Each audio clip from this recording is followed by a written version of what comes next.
There's no need to fear. Underdog is here. Time again for the Underdog Show, starring that champion of champions, Underdog.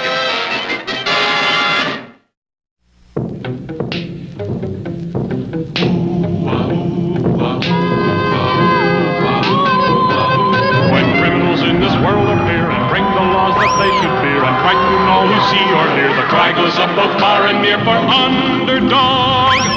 Underdog. Underdog. Underdog. Speed of lightning, power of thunder, fighting all who plunder. Underdog. Underdog. Underdog. In our last episode, the Wicked Witch had cast a spell on Sweet Polly and was now forcing Underdog to do 3 tasks. I want this land to be the most beautiful in the world, but most of it is so dry that nothing grows. I want you to steal the water from other lands and bring it here to Picayune. Now go, go, go! If Underdog steals, he'll be wicked as the witch. Wicked is the witch. Wicked as the witch. Wicked as the witch. This stealing water I cannot do, for then I'd be as wicked as you. Then Polly will sleep for 1,000 years. What was Underdog to do? Putting his great calculating brain to work, he came up with a brilliant idea. Shooting straight up, up until he was almost out of sight, then straight down at tremendous speed. There's no need to fear. Underdog is here. And pouring through thousands of feet of solid rock, he struck water.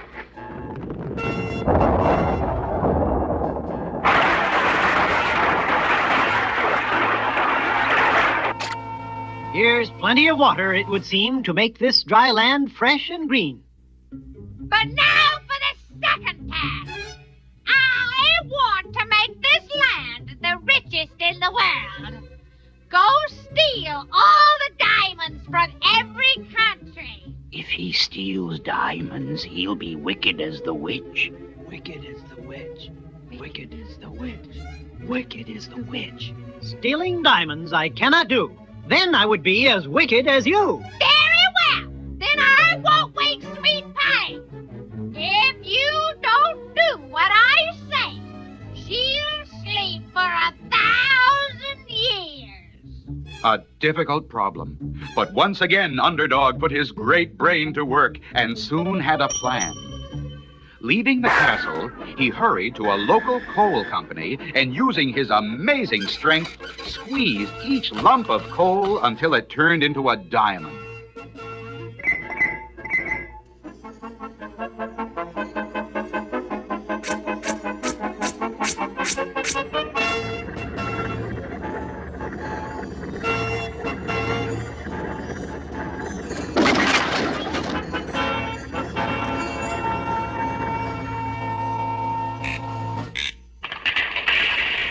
There are all the diamonds you'll ever need.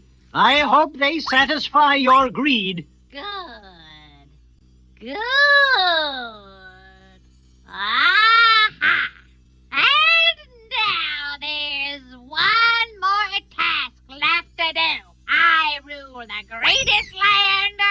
I rule the richest land. Now, I want to rule the most powerful land. Everyone in the whole world shall be my slave. You, Underdog, shall lead my army into battle and conquer the whole world. If he does that, he'll be wicked as the witch. Wicked as the witch. Wicked as the witch. Wicked as the witch. Conquering people I will not do, for that would make me just as wicked as you.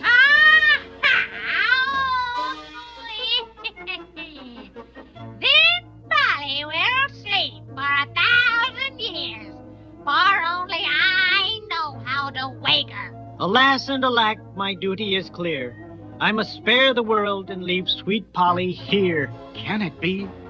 Is Underdog going to forsake sweet Polly? What else can he do? The answers lie ahead in our next exciting episode.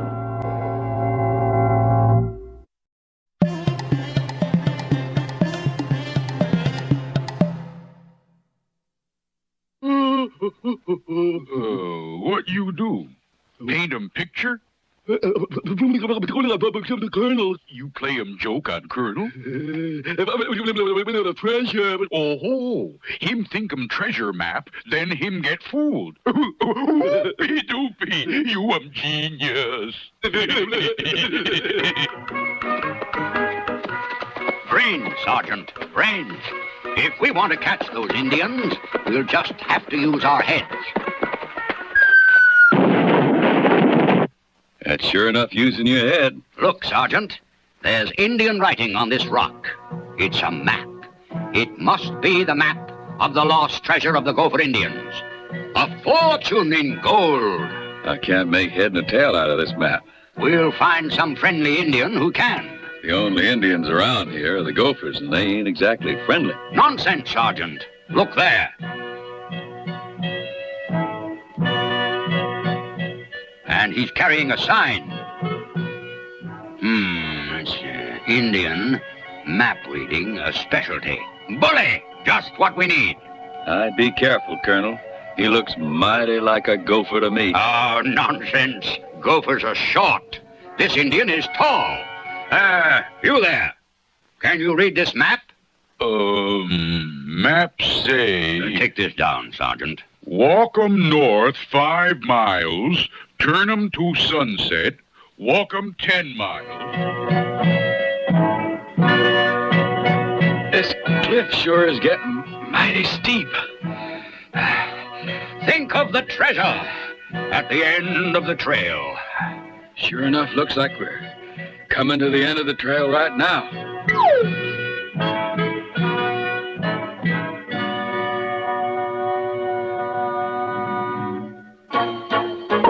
Ouch! Ouch!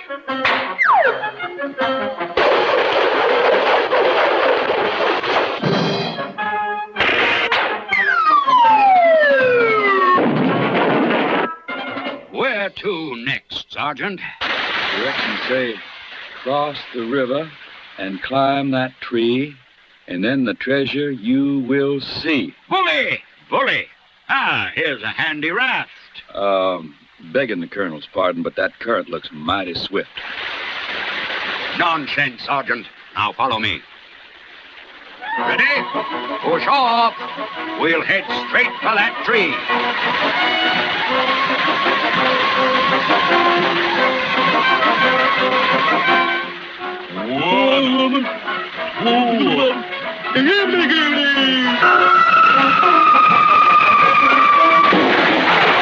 Sinking! We're saved!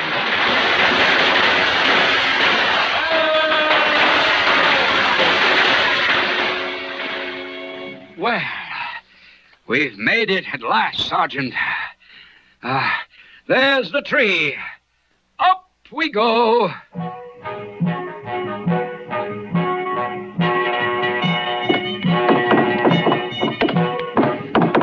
I see it. I see the treasure. What can you see, Sergeant? It's not what I can see. It's what I can hear.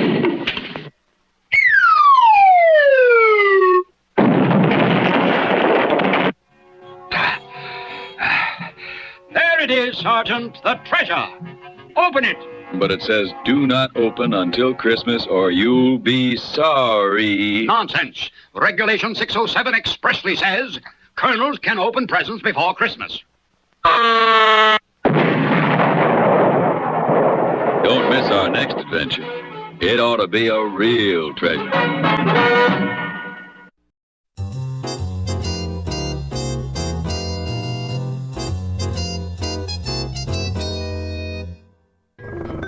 Disguised as a 10-star general, the Fox arrived at Fort Knox with a huge moving van. Yes, Fort Knox, where all the gold in the United States is locked away. Quickly, he gave orders to the soldiers on guard. All right, men, I'm General Oxfay with orders from the Wentengan to move all this gold out of here. On the double there. Hey, up, 2, 3, 4. Up, 2, 3, 4. Up, 2, 3, 4. Up, 2, 3, 4. The soldiers, awed by the 10 stars, quickly filled the truck with gold. And before they realized what was happening, the truck and the fox were gone. Then the soldiers saw the light. Hey, we've been taken, and so has the gold. There's no such thing as a 10-star general. Instantly, the word spread round the world. Congress was called into special session, and speeches were made. Many speeches. I repeat, only one man that can solve this case, and that man is my good friend, Officer Flynn Flanagan. And so Flynn Flanagan, friend of senators, was called before the Senate subcommittee. Sure, Senators, and you've come to the right man. I can tell you how to find all that gold. There's only one criminal daring enough to pull this job, and that's the fox. The fox! The fox! And there's only one person clever enough to catch the fox, and that's the hunter. Call the hunter! Call the hunter. At that very moment, the hunter, unaware that Fort Knox had been robbed, was playing in the annual golf tournament at the exclusive Charred Bush Country Club. 8, I say, 8. Yeah, I hit him twice as far as most folks. Yeah, that's a joke, son. 8. I say somebody mashed my niblick, dribbled my driver, potted my putter. I say, get me out of here. Got a golfing problem, friend? Huh? Looks like you're all wound up. Gotta relax. Get some spring in your swing. I know what you need, friend. A new club. And I've got just the thing. Solid gold. Picked it up down south. And I'll let you have it for a song. A song, eh? Have nose, will hunt. Reads the card of the mighty hunter. He's bold, he's bloop, bloop. Hey, let me introduce myself, friend. I represent the Golden Golfs Company. Bring your game up to the gold standard. That's our motto. Now, try this club, pal. What did I tell you, pal? Clear out of sight. My grannies, what a drive, I declare. Son, you got any more of these clubs? Just happen to have a whole set right here. All genuine 14-karat gold. Driver, putter, mashie, and niblick. Solid gold irons and a solid gold bag. Now, look here, son. How am I, strong as I am, gonna lug these solid gold clubs around 18 holes? Got just the thing for you, pal. Now, the Golden Golfs Company thinks of everything. What you need is a solid gold caddy. Well, I'll be a solid gold caddy. Yeah. What did you do, son? Rob Fort Knox? Yeah. That's a joke, son. Ooh. And that's a poke, son. Now get in and start her up.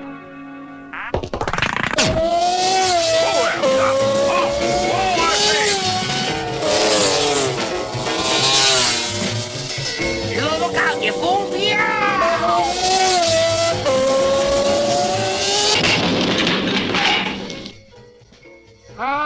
Sure, Hunter, and I'm glad I found you. Glory be, so you've got the fox already and the gold. Hunter, you're a wonder. Well, it's all part of the game, son. Think nothing of it. Now I think I'll get back to my game. Who was that dashing figure? That, me bucko, was the hunter.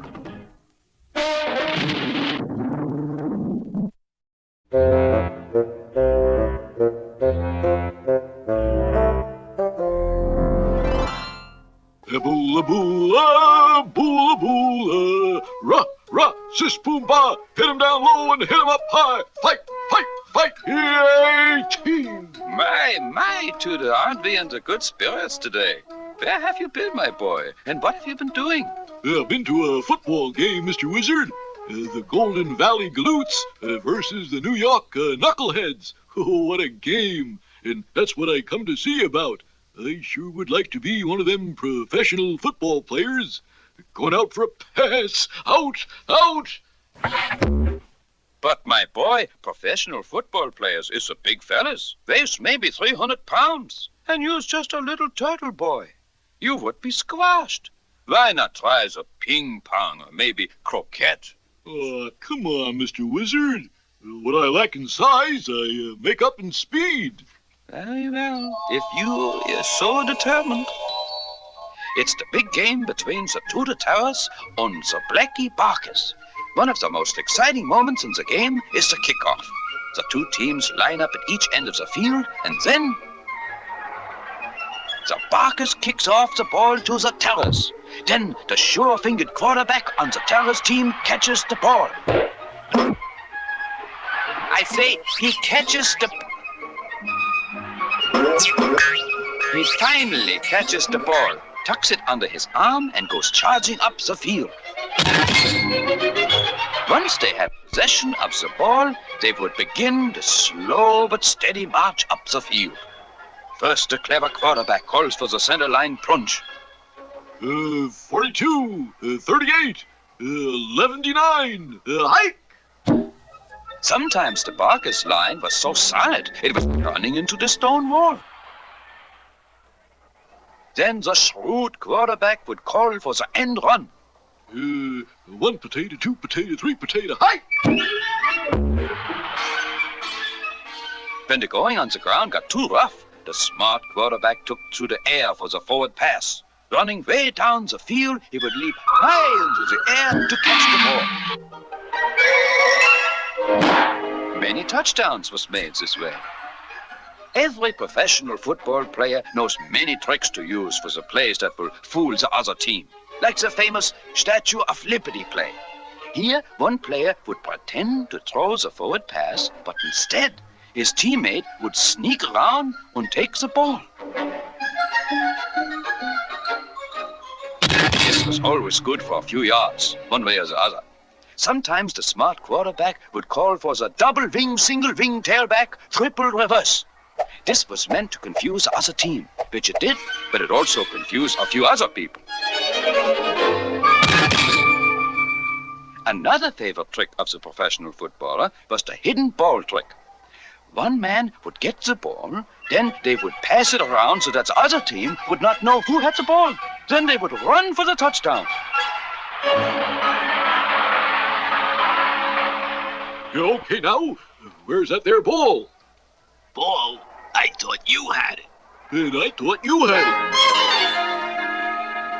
it. Once a touchdown had been made, it was time to kick off again, and the team would bring in the special man to do the kicking. It took a great deal of skill. First, the ball had to be held in just a certain way. Then the kicker would run forward and... Help, Mr. Wizard! Help me! Please, Mr. Wizard! Well, what can I do? Drizzle, drazzle, druzzle, drone. Time for this one to come home.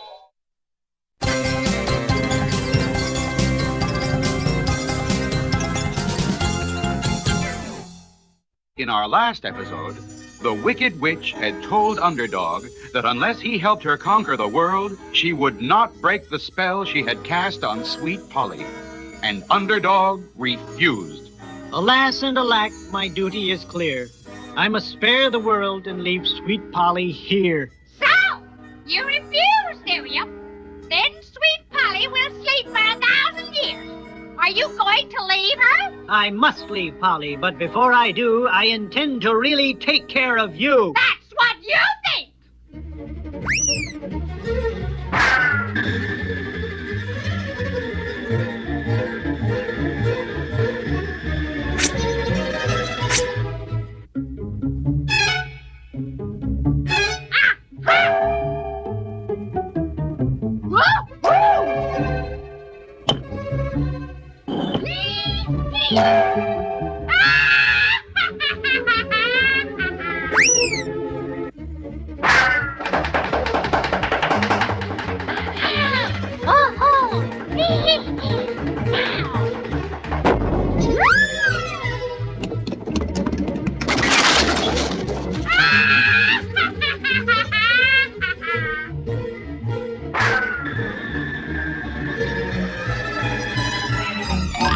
There you are. I have you now. You won't escape me, this I vow. Come and get me!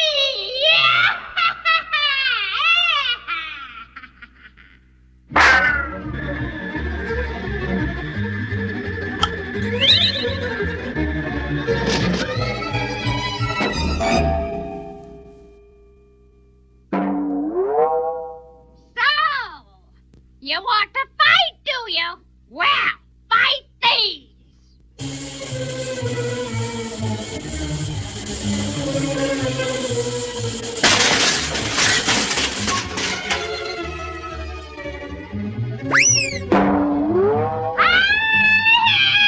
Give me back my broom! My broom! My magic broom! Without it, I am nothing. With the Wicked Witch finally disposed of, Underdog went back to the castle and the poor, pitiful people of Picayune. Where is the witch? The witch? Is she gone? Is she coming back? Oh, I hope not. The witch? Where's the witch? Where is the witch? The witch. The Where is witch. she? Where is she? The Wicked Witch is gone for good. You can now speak up like people should. 3 cheers for Underdog! Hooray! Hooray! But the cheers did not make Underdog happy, for he thought that with the Wicked Witch gone, no one could awaken Sweet Polly, and she would sleep for 1,000 years. Don't worry. You saved us, Underdog, and we will watch over Sweet Polly. We will, and our grandchildren will, and on, until she wakes up 1,000 years from now. Very well, good people, I shall entrust her to you. Farewell, sweet Polly, you're always true blue. I'll find some way to save you, my pledge is this, and I'll seal my vow with one final kiss. Underdog.